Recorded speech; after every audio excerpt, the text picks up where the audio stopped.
माननीय उद्योग मंत्री श्रीमती मनीषा मनवानी राज्यपाल जी के भाषण का ज्ञापन करेंगी। सत्ता पक्ष की ओर से मैं महामहिम राज्यपाल महोदया को धन्यवाद ज्ञापन प्रेषित करती हूँ। माननीय जल संसाधन मंत्री श्रीमती स्वाति बचानी अनुमोदन करेंगी। मैं माननीय उद्योग मंत्री का अनुमोदन करती हूँ। अब प्रश्नकाल आरंभ होता है।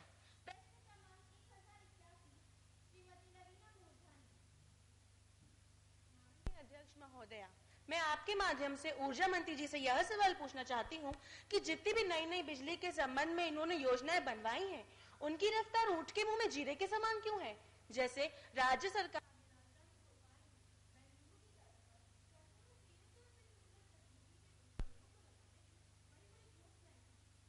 अभी तक इस योजना पर अमल क्यों नहीं किया है? अरे, आपके हालातों को देखकर तो ऐसा लगता है जैसे ये योजना शुरू होने से पहले ही खत्म हो जाएगी।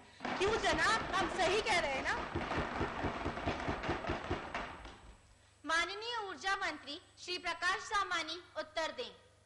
माननीय अध्यक्ष महोदया, मैं आपके माध्यम से विपक्ष को यह बताना चाहता हूँ कि हाँ, सरकार ने यह घोषणा की थी कि राजधानी भोपाल की सड़कों पर CFL से भी उन्नत तकनीक के उपकरणों से रोशनी की जाएगी।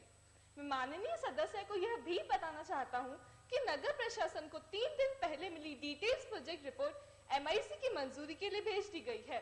मंजूरी हो जाने के बाद इसके लिए जल्द ही टेंडर भी बुलवाए जाएंगे और यहाँ तक टेंडर संबंधी दस्तावेज भी तैयार कर लिए गए हैं। राजधानी में BOT यानी बिल ऑपरेट ट्रांसफर के तहत फरवरी 2012 तक इस पर अमल भी शुरू हो जाएगा। वर्तमान में राजधानी में कुल 30,000 स्ट्रीट लाइट हैं, जिनमें सोडियम वेपर लैंप और ट्यूबलाइट लगी हैं। हाँ, सिर्फ लगी ही है, जलती वलती तो है नहीं। कृपया प्रश्न का उत्तर पूर्ण होने दें। मुझे अपना उत्तर पूरा करने दीजिए। इस पर महीने भर में करीब 15 लाख यूनिट बिजली की खपत होती है, जिसका बिल 60 लाख रुपए तक आता है। एनर्जी सेविंग लाइट लगाने के बाद खपत और खर्च में करीब 40% की बचत होगी और साथ ही साथ हमारी सड़कें भी जगमगाएंगी। माननीय अध्यक्ष महोदया, शायद से मंत्री महोदया भूल रहे हैं कि यही सिर्फ ऐसी योजना नहीं थी जिस पर ध्यान केंद्रित करने की आवश्यकता है, वरन रोड पर 15 मीटर ऊंचे बिजली के खंभे लगाने की बड़ी बड़ी डींगे मारी गई थी, परंतु हमें तो दिलों में तेल ही नजर नहीं आ रहा है। तो जनाब, हमें बताइए कि क्या इन योजनाओं पर काम शुरू कर भी दिया जाएगा या सिर्फ कहने की ही बातें थी? माननीय अध्यक्ष महोदया,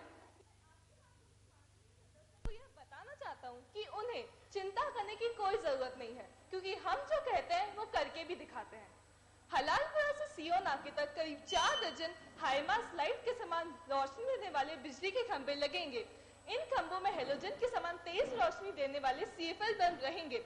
माननीय सदस्य, आप यह नोट कर लें कि इस सड़क पर 3 पैकिंग ट्रांसफार्मर्स पहले ही लग चुके हैं और 4 दर्जन स्ट्रीट लाइट लगना अभी बाकी है। यह काम बहुत तेजी से चल रहा है और जल्दी पूरा भी कर दिया जाएगा।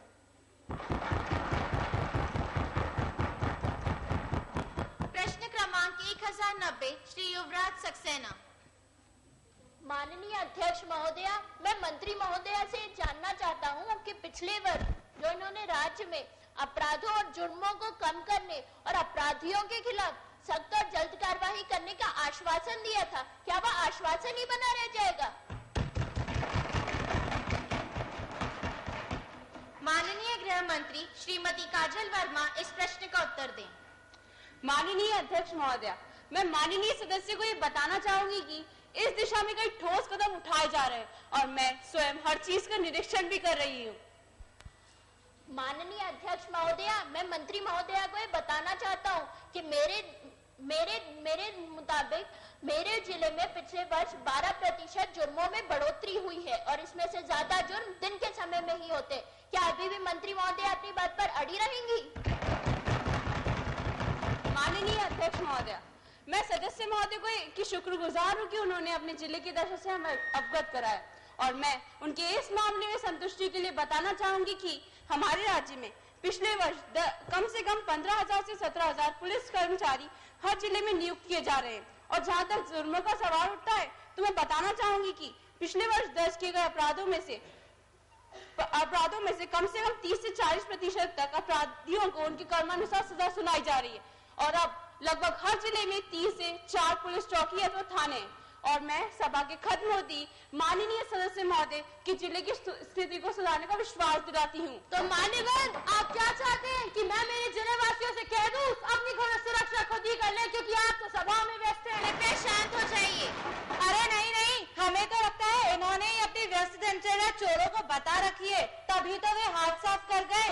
कृपया शांत हो जाइए और दिया जा चुका है। आप बिल्कुल गलत कह रहे हैं, क्योंकि आपके समय तो अंधेर नगरी चौपट राजा का काम था।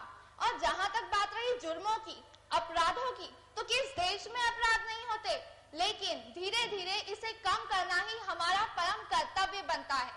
जैसा कि हमने घोषणा पत्र में वादा भी किया था कि चारों ओर सुख व शांति रहेगी, महिलाएं निडर होकर चल फिर सकेंगी और सुरक्षा व जागरूकता फैलाई जाएगी। इससे सरकार के प्रति लोगों का विश्वास और भी बढ़ेगा। और वैसे भी कहा गया है कि जिनके घर शीशे के बने होते हैं वे दूसरों के घरों पर पत्थर नहीं फेंका करते। तो अब आपको ये तो बिल्कुल ही पता होना चाहिए कि आपके समय से 13% कम जुर्म अब हो रहे हैं और हमारी दृढ़ता और काबिलियत के कारण आगे और भी कम होते रहेंगे। तो जनाब, अब आप ही बताइए, राम राज आने में कितना समय रह गया है? आपको बोलने का मौका दिया जाएगा, कृपया बैठ जाइए। ये तो सिर्फ आपके वादे हैं, लेकिन आप क्या समझते हैं हमें आपकी करतूतें नहीं मालूम? कृपया शांत हो जाइए, भी अपना उत्तर दे चुकी हैं। मान्यवर, सही कहा गया है, सावन के अंधे को सब हरा ही हरा दिखता है।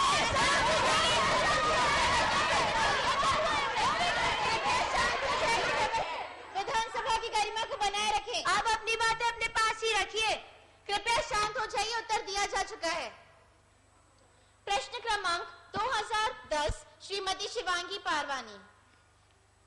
माननीय अध्यक्ष महोदया, मैं आपके माध्यम से उद्योग मंत्री जी से यह जानना चाहूंगी कि इंदौर जिले से बेरोजगारी हटाने के लिए और बड़ी बड़ी निवेशक कंपनियों को आमंत्रित करने के लिए आपकी सरकार क्या कर रही है, क्योंकि मध्य प्रदेश में 4000 शासकीय व अशासकीय कॉलेजेस हैं, जिसमें से 40 तो मेरे जिले इंदौर में ही स्थित हैं। और माननीय मंत्री जी यह नोट कर लें कि इन कॉलेजों में प्रतिवर्ष 50,000 विद्यार्थी आते हैं, पढ़ते हैं और इंजीनियर बनकर निकल जाते हैं, पर इनके रोजगार का तो कोई ठिकाना ही नहीं है।